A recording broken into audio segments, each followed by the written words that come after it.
আসসালামু আলাইকুম। গুরুত্বপূর্ণ একটি রাজনৈতিক খবর।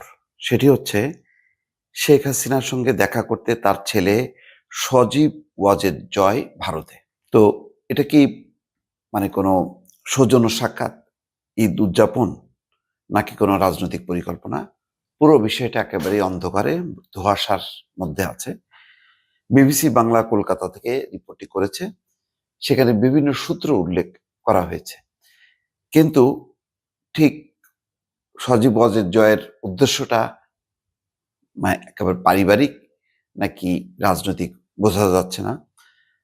কিন্তু একটা বিষয় পরিষ্কার যে সজীব ওয়াজেদ জয়ের ভারতে আসার পুরো বিষয়টা অত্যন্ত গোপনে সব সম্পাদিত হচ্ছে। তার কখন আসা, কখন যাওয়া কড়া নিরাপত্তার মধ্যে আছে।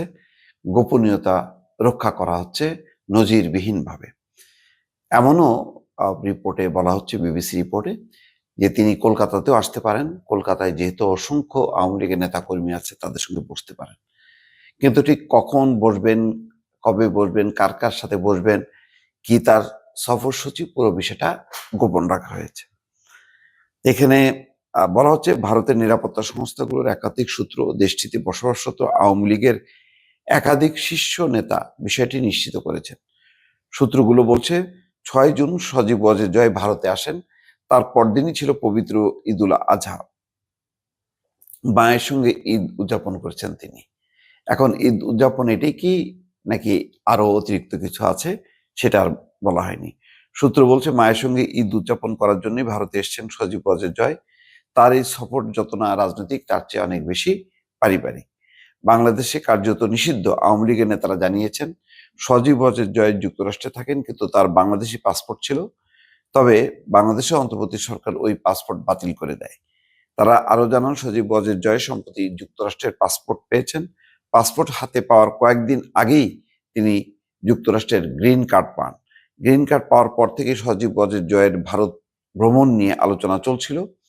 ভারতের সূত্রগুলো এমন তথ্য দিয়েছে, যেহেতু বাংলাদেশি পাসপোর্ট বাতিল করা হয়েছে, সুতরাং তাকে এখন মুভ করতে গেলে ভিন্ন একটা পাসপোর্ট লাগবে। সেই কারণে তিনি মার্কিন পাসপোর্ট গ্রহণ করেছেন। ভারতীয় নিরাপত্তা সংস্থার সূত্রগুলো বলছে প্রাথমিকভাবে কয়েক পর সজীব ওয়াজেদ জয়ের ভারত আসার কথা ছিল। পররাষ্ট্র মন্ত্রণালয়ও ভারত আসার ব্যাপারে সবুজ সংকেত দিয়েছিল। তবে সেই সফর এগিয়ে এনে 6 জুন দিল্লিতে আসেন সজীব ওয়াজেদ জয়। বিমানবন্দর থেকে যথাযথ নিরাপত্তা দিয়েই তাকে শেখ হাসিনার যে গোপন ঠিকানায় আছেন সেখানে পৌঁছে দেওয়া হয়। এই ঠিকানায় শেখ হাসিনার বোন শেখ রেহেনাও রয়েছেন বলে নিশ্চিত করেছে আওয়ামী লীগের কয়েকটি সূত্র।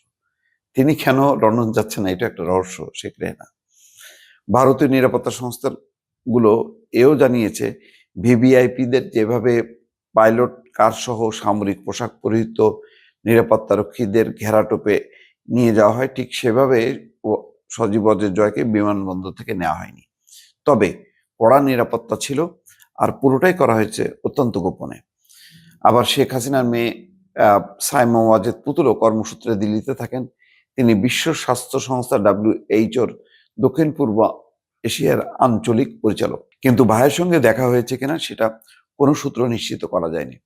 অর্থাৎ বোন পুতুল, ভাই জয়, শেখ রেহেনা, শেখ হাসিনা মিলে তারা উচ্চ পর্যায়ের কোনো মিটিং করবে কিনা পরিষ্কার না। আভাসী ইঙ্গিতে যা মনে করা হচ্ছে যে নিশ্চয়ই তারা পারিবারিকভাবে কোনো কথা বলবেন এবং রাজনৈতিক পরিকল্পনা করবেন। আওয়ামী লীগের যেসব নেতা এখন ভারতে রয়েছেন তাদের মধ্যে একাধিক জন বিবিসি বাংলাকে জানিয়েছে সজীব ওয়াজেদ জয়ের এই সফর মূলত পারিবারিক। এক শীর্ষ নেতা বলেছেন মায়ের সঙ্গে এত মাস পর ছেলের দেখা হয়েছে, তারা ঈদ কাটিয়েছেন একসঙ্গে, গত কয়েকদিন একসঙ্গেই আছেন।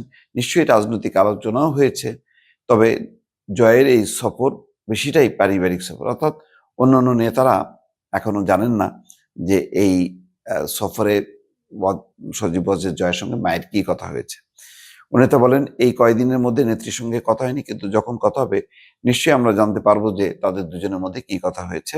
কিন্তু এখন তারা পারিবারিক সময় কাটাচ্ছেন।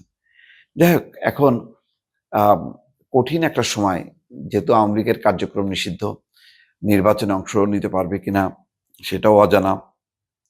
আওয়ামী লীগ বিপর্যস্ত, বিধ্বস্ত, দেশেও তারা মাঝে মধ্যে টুকটাক চেষ্টা করেছিল কিছু মিছিল সমাবেশ সংগঠিত করার জন্য, সেটি খুব একটা মানে পাত্তা পায়নি। বরং যারা মিছিলে গেছে তাদের অধিকাংশই এখন পুলিশ আটক করেছে, তাদের বিরুদ্ধে মামলা হয়েছে এবং তারা কারাগারে আছে। ফলে একটা ছিন্ন ভিন্ন অবস্থার মধ্যে আওয়ামী লীগ এখন কি করবে সেটি হয়তো তারা সিদ্ধান্ত নিতে পারে। দর্শক ভালো থাকবেন, আল্লাহ হাফেজ।